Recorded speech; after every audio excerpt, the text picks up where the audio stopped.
से फैलते भगवान के कानों में पहुंच गई। भगवान ने जब सुना कि ये कलंक मुझे लगा तो उन्होंने कुछ बड़े बूढ़ों को अपने पास बुलाया और सत्राजित को बुलवाया, लेकिन सत्राजित डर कर कहीं छुप गया था।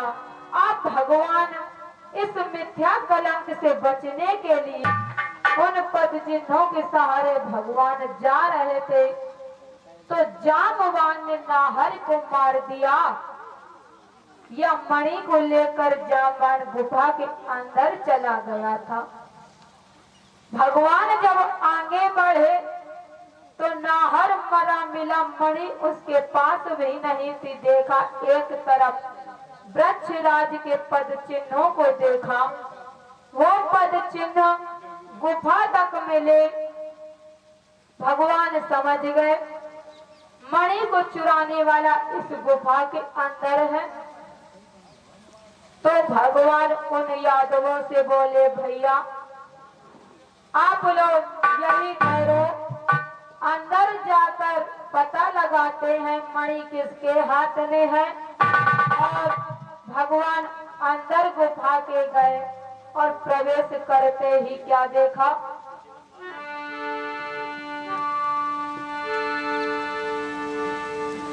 अंदर था एक विशाल भवन, जिसमें सुंदर कन्या पड़ी हुई। उस ललना के पलना के ऊपर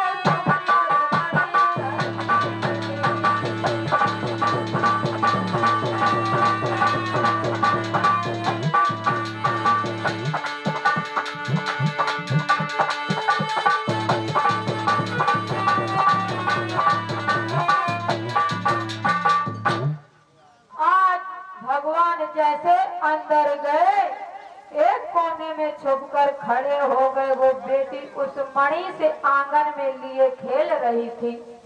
उस कन्या की माँ हाथ की चक्की चला रही थी, साथ ही साथ गीत गा रही थी। भगवान सुन रहे थे और क्या बोली, प्रसेन को मारा नाहर ने, नाहर को पिया हमारे। ये खिलौना ले आए थे,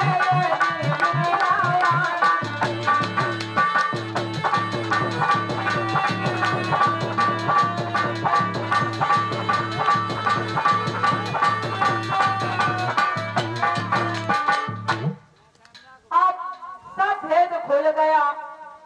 प्रसेन को नाहर ने मारा, नाहर को जामवान ने मारा।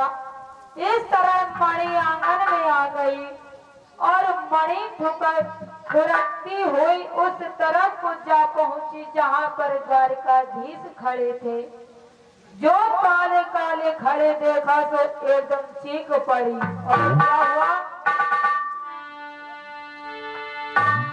वो कन्या चीख पड़ी,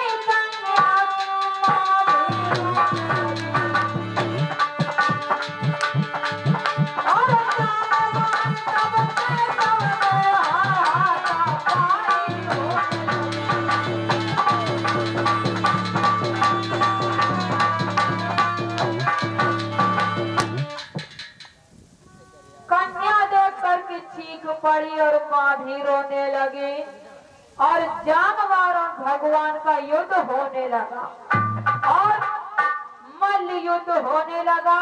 भक्त भगवान में युद्ध हो रहा है और क्या किया,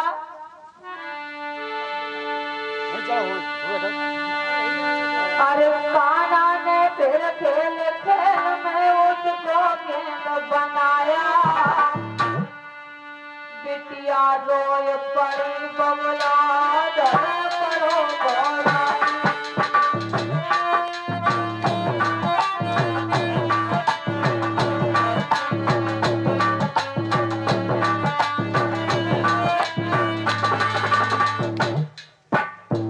आज भगवान ने खेल खेल में जामवान को गेंद बनाया और यह देख करके बिटिया रोने लगे।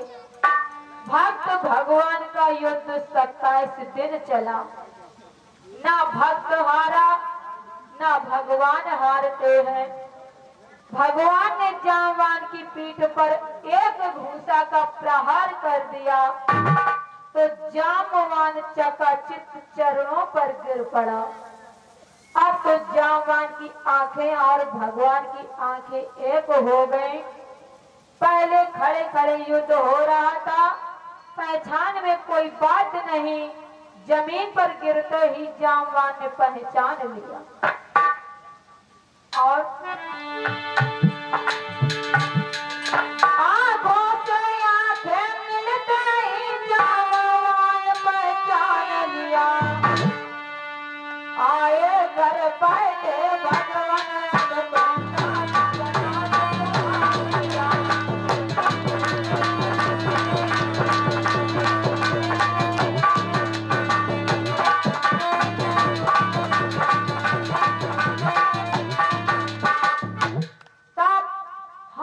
जोड़कर भगवान के चरणों में गिर पड़ा। प्रभु, हमारा और आपका काफी समय के बाद मिलन हो रहा है। कई कल्प कई मनवंतर बीत गए। प्रभु, हमारे अंदर बहुत बड़ी अभिलाषा है। हम आपको उसी रूप में देखना चाहते हैं। आज भक्त के लिए भगवान अपने भक्त के कारण कृष्ण भय रघुनाथ, जो रीछों के बहुत बड़े अग्रणीय नेता थे, भगवान के सहायक थे, भक्त थे। ये जामवान त्रेता वाले थे। त्रेता से द्वापर आ गया, वही जामवान है। इनके आंगन में जो कन्या जामवती है, उसी समय की है। तब सीताराम का विवाह हो रहा था, तो जामवान का विचार जामवती की शादी भगवान राम को कराना चाहते थे। लेकिन एक पत्नी व्रतधारी भगवान राम ने स्वीकार नहीं किया और बोले, ऐसा नहीं हो सकता। मैं द्वापर के अंत में कृष्ण अवतार में मनोरथ पूर्ण करूंगा। जामवान कोई मनुष्य नहीं थे, ये एक देव पुत्र थे। अब जामवान कहने लगा, प्रभु आप स्वामी हैं, हम सेवक हैं। सेवक का धर्म है स्वामी की सेवा करना। हमारी सेवा स्वीकार करो और आंगन में जो हमारी बिटिया है जामवती, उसे आप स्वीकार कर लो। पत्नी के रूप में भगवान ने ये स्वीकार कर लिया। इधर कृष्ण भगवान गुफा से बाहर नहीं आए। द्वारिका में जो यादव साथ में गए थे, वे लौटकर द्वारिका में बताया, द्वारिकाधीश गुफा के अंदर मारे गए। सुनता ही द्वारिका वासी वसुदेव देवकी नाना सभी शोक के सागर में डूब गए। सभी द्वारिकाधीश वासी ने मिलकर माँ दुर्गा का अनुष्ठान पूजन किया और मैया हमारे प्राण प्यारे द्वारिकाधीश कुशल पूर्वक जहाँ पर हो लौट कर आ गए।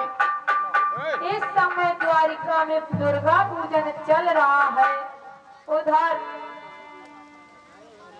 जामवान ने जामवती का हाथ पकड़ा और भगवान के हाथों में थमा दिया। भगवान का कथन, जिसको मैं पकड़ लेता हूँ कभी छोड़ता नहीं हूँ। आज भगवान सपत्नी सहित जामवान ने चरण पखारे, दहेज रूप में वो मणि भगवान को गहा दी। शुभ मंगल गान करते हुए द्वारिकाधीश की उस गुफा से विदाई हो गई और भगवान के हाथ में बंसी है, पीछे से रिछनी है, चले जा रहे थे। द्वारिका की ओर भगवान का एकाएक ध्यान बदल गया। संसार देखेगा, गांव गली नगर के सब देखेंगे तो समझेंगे कोई ये बाजीगर है, खेल दिखाने वाला है। आगे और बढ़े तो एक पैठन नामक गांव मिला। वहां तालाब था। भगवान ऋषिनी से बोले, जरा तुम इस जल के अंदर डुबकी लगा लो। तो ऋषिनी रोने लगी, बोली, आहा, डुबकी लगाते ही आप मुझे छोड़कर चले जाएंगे। भगवान कहने लगे, नहीं, ऐसा कभी नहीं होगा। मैंने हाथ से हाथ मिलाया है, जिसका हाथ पकड़ता हूँ मैं उसे कभी छोड़ता नहीं हूँ। और जैसे ही डुबकी लगाई, पहले डुबकी लगाते ही और उछल कर ऊपर आ गई। और क्या हुआ? ऋषिनी नारी बन गई, रूप में सुंदर हो गई।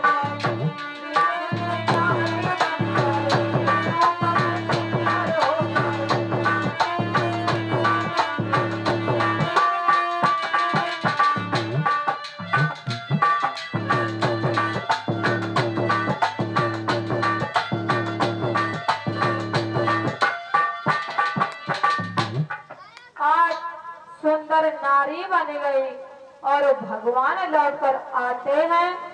आकर सुधर्मा समाज में पहुंचते हैं। सकुशल भगवान आए।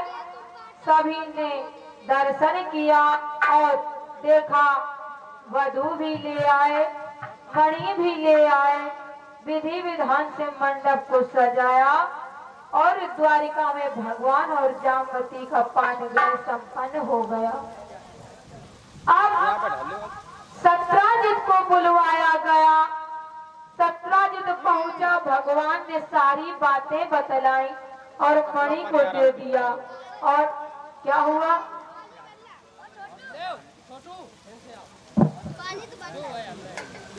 इधर मानस में भी बताया गया।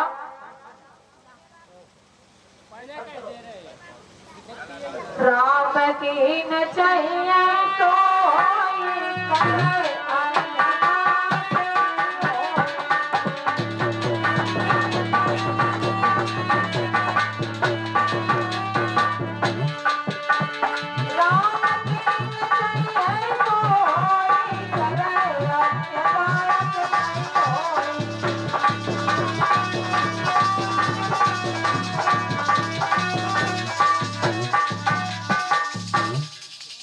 भगवान जिस संकल्प को लेते हैं उसे पूरा करते हैं। अब सत्राजित मणि को पाते ही इतना शर्मिंदा हो गया, घर से बाहर नहीं निकलता है। द्वारिकाधीश से मिलने के लिए अनेक प्रयत्न करता है। सत्राजित को पूर्ण शांति। ये हमारे भैया 50 मिनट मिला था। सत्राजित और हाथ जोड़कर बोला, प्रभु सत्यभामा की और अपना रिश्तेदार बना ले। इस कथन को भगवान ने स्वीकार कर लिया। सत्राजित ने बेटी सत्यभामा की शादी भगवान के साथ कर दी और मणि भी दे दी। सत्यभामा को लेकर भगवान लौट आते हैं। मणि सत्राजित को दे देते हैं। बोले, भगवान ये मणि आपकी है, आप अपने पास रखो। इधर एक दिन का जिक्र है। कृतवर्मा ने सतधनवा से कहा, यार भैया सतधनवा, सत्राजित ने तो तुम्हारी बहुत बड़ी बेइज्जती कर दी। पहले सत्यभामा और उस मणि का अपहरण कर लिया। सुबह जब लोगों ने देखा सत्राजित की कत्ल हो गई, इस बात का पता सत्यभामा को लगा। मैं कुछ नहीं जानता, तुम जानो, तुम्हारा काम जाने। तब सतधनवा ने अक्रूर जी के पास मणि छोड़ दी और जंगल की ओर दौड़ लगा लिया। उधर से बलराम कृष्ण आ रहे थे। देखा ये पैदल दौड़ रहा है तो कृष्ण बलराम पैदल दौड़ने लगे। चक्र से भगवान ने शतधनुआ का मोड़ काट दिया और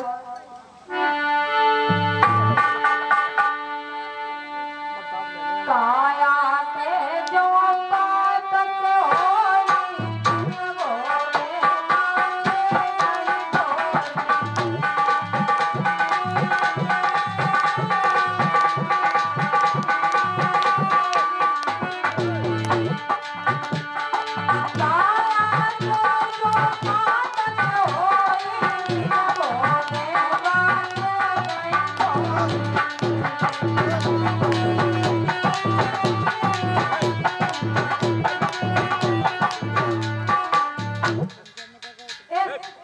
शरीर से जितने पाप किए हैं बिना भोगे कोई नहीं बच सकता। बड़ी इसके अशुभ होने लगे, महामारी फैल गई, वर्षा भी कम हो गई। लोगों ने बताया अक्रूर के चले जाने से ये सभी अशुभ हो रहे हैं, उन्हीं को लाया जाए। खोज कर के अक्रूर को वापस लाया गया, सारे दुख सबके दूर हो गए और मणि को अक्रूर द्वारिकाधीश को दे रहे हैं। द्वारिकाधीश ने मणि अक्रूर जी को दे दी। विद्वानों ने बताया अक्रूर की जीवन काल में थी, इसके बाद पता नहीं कहाँ ये चली गई।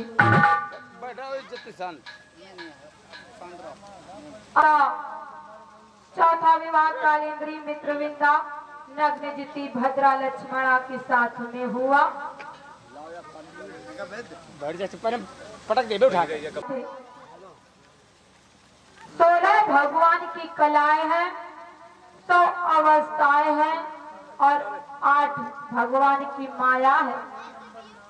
भगवान ने गीता में स्पष्ट कर दिया, मम माया असदा स्मृता, मेरी माया 8 प्रकार की है। तो मेरे भागवत प्रेमियों, द्वारिकापुरी में ये आपका शरीर है, इसी शरीर में 108 नस और नाड़ियां हैं। आत्मा कृष्ण है, तो याद रखना भक्तों, इसी नस और नाड़ियों के मध्य में आत्मा रूपी कृष्ण नित्य लीलाएं कर रहा है।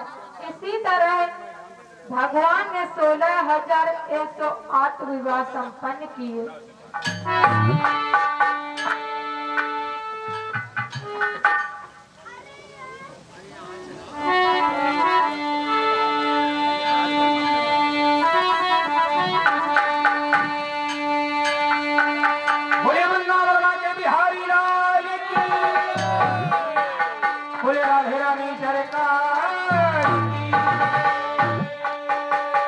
राखो सभा में मेरो मान, जसुदा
अब इधर एक दिन देवर्षि नारद घूमते हुए स्वर्ग पहुँचे। वहाँ राजा पंडु को देखा। पंडु ने देवर्षि नारद जी को देखा। तब पंड महाराज बोले, नारद जी आप कभी नटक लोक जाना तो हमारे 5 पुत्र हैं और 5 पुत्र सक्षम सामर्थ्यवान हैं। उनसे जाकर कहना वो राजसू यज्ञ संपन्न करें और ऐसा करने पर मैं यहाँ स्वर्ग का सुख चिरकाल तक हरिश्चंद्र की तरह सुख भोगूंगा। इन वचनों को पालन करते हुए देव ऋषि नारद को हस्तिनापुर आ गए और धर्मराज युधिष्ठिर से मिले। धर्मराज ने नारद का स्वागत और सम्मान किया और सुंदर आसन पर विराजित किया और बोले, नारद जी कोई नूतन समाचार कहो। तब देवर्षि नारद बताने लगे, धर्मराज स्वर्ग में तुम्हारे पंडु से भेंट हुई। उन्होंने संदेशा भेजा है हमारे 5 बेटा सामर्थ्यवान है, वो राजसू यज्ञ संपन्न करें। पिता के वचनों का पालन करते हुए चारों भाइयों को बुलवाया और माता कुंती के समक्ष इस बात को रखा। माता कुंती समझाने लगी, बेटा राजसू यज्ञ कोई साधारण यज्ञ नहीं है। पता नहीं कौन सी आपत्ति आ जाए, उस आपत्ति को निवारण करने वाला एक ही तुम्हारा फुफेरा भाई कृष्ण है। उनकी ही कृपा से ये कार्य सफल हो सकता है।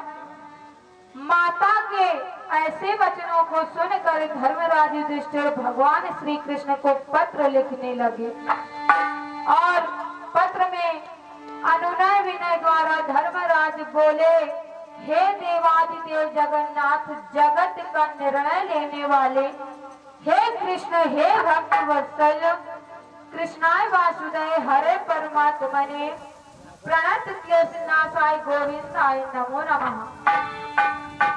भगवान, मैं राजसू यज्ञ द्वारा आपको पावन विभूतियों के द्वारा यजन करना चाहता हूँ। कृपया आप मेरे मनोरथ को पूरा करो, महान कृपा होगी। क्रतुराजेन गोविंद राजसूयेन पावनी यच्चे विभूति भवत इस्तत्शम प्रादाय ना प्रभु। भगवान, हम जानते हैं कि आपको आने जाने में कष्ट होगा, और क्या?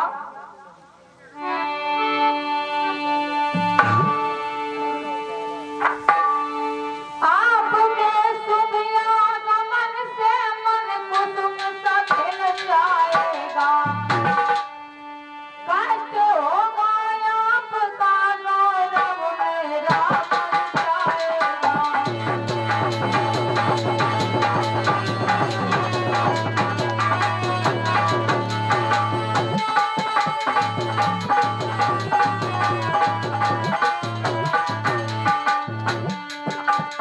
आप दुनिया है भगवान ये सदा न शोभा पाएगी।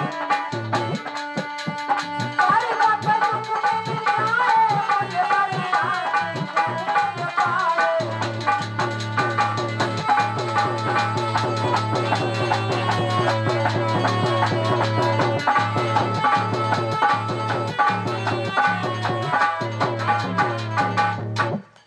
इधर द्वारिकापुरी में भगवान द्वारिकाधीश विराजमान थे। इतने में मगध से भी पत्र आ गया और दूसरी तरफ इंद्रप्रस्थ से धर्मराज का पत्र आ गया। एक म्यान में दो तलवार है, बाण एक है, निशाना दो है, बात कैसे बनेगी? उद्धव जी भगवान कृष्ण की बातचीत हो रही थी। इतने में देवर्षि नारद आ गए। नारद जी ने सुनते ही तुरंत निर्णय ले लिया। आंगन में मैया कुंती को धर्मराज ने भगवान का सेवा करते हुए, सम्मान करते हुए भगवान से बताया, भगवान जिस कार्य का अनुष्ठान किया है यह कार्य कैसे सफल होगा? तब भगवान बोले, सुनो,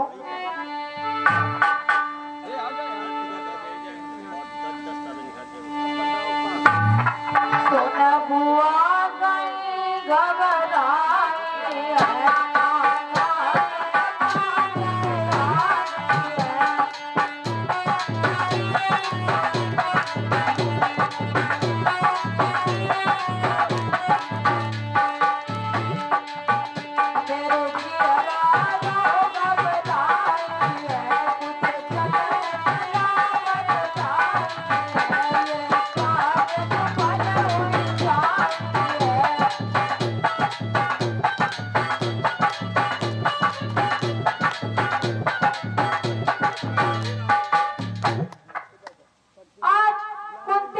सुनकर घबरा गई और बोली, कन्हैया कोई ऐसी युक्ति बताओ जिससे यह कार्य सफल हो जाए। तब भगवान बोले, बुआ जी, राजसूय यज्ञ तभी संपन्न हो सकता है जब चारों दिशाओं को जीत लिया जाए। स्वर्ग में विजय की पताका फहराने लगेगी, तभी सफलता मिलेगी। धर्मराज बोले, भगवान आप जैसा कहेंगे वैसा ही होगा। उसी वक्त धर्मराज ने चारों भाइयों को बुलवाया, अर्जुन, भीम, नकुल, सहदेव। सहदेव आप पश्चिम दिशा की ओर जाइए और विजय प्राप्त करो। जो भी संपत्ति मिले उसे वापस करो। नकुल जी तो जो संपत्ति प्राप्त हो वापस दो। अर्जुन आप उत्तर दिशा में विजय प्राप्त करो और विजय की सूचना मुझे बताओ। भीमसेन पूर्व दिशा की विजय प्राप्त करो और विजय मुझे सुनाओ आकर। आज चारों योद्धा अपनी अपनी दिशा को निकल गए। सर्वप्रथम सहदेव ने पश्चिम दिशा को विजय हासिल की। जो भी संपत्ति मिली वो धर्मराज को समर्पित कर दिया। पश्चिम दिशा में सहदेव, दक्षिण दिशा को नकुल ने जीत लिया। अब उत्तर दिशा को अर्जुन ने जीत लिया। पूर्व दिशा में भीमसेन पराजित हो गए। शून्य चित्त देखकर धर्मराज ने भीम से पूछा, भैया भीम क्या हुआ, क्या अपनी दिशा पर परास्त हो गए? धर्मराज युधिष्ठिर भगवान से बताने लगे, भगवान पूर्व की दिशा में भीमसेन पराजित हो गए, राजा जरासंध को नहीं जीत पाए, 3 दिशाओं पर विजय प्राप्त हो चुकी।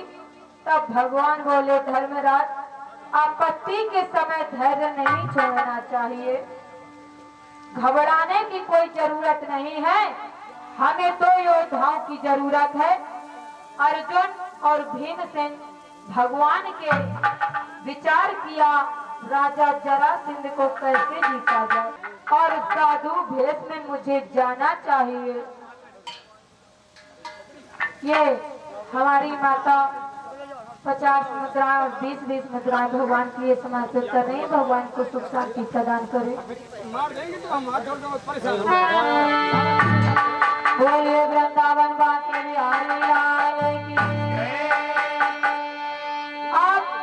आज तभी कार्य पूरा होगा।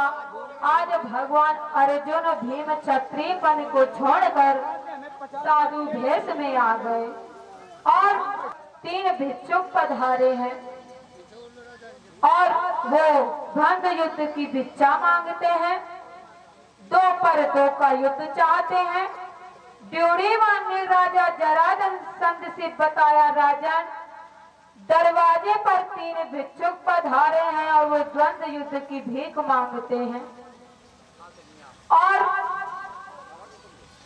जो जरासंध चला है दरवाजे पर आ गया। तीनों भिक्षुकों को देखकर जरासंध प्रसन्न होकर चित्त प्रणाम करता है, वाणी से स्वागत करता हुआ आदर के साथ अंदर लाया गंगा जल से भगवान को स्नान कराता है और खोड़द प्रकाश से पूजन करके लेटने के लिए सुंदर आसन लगा दिया।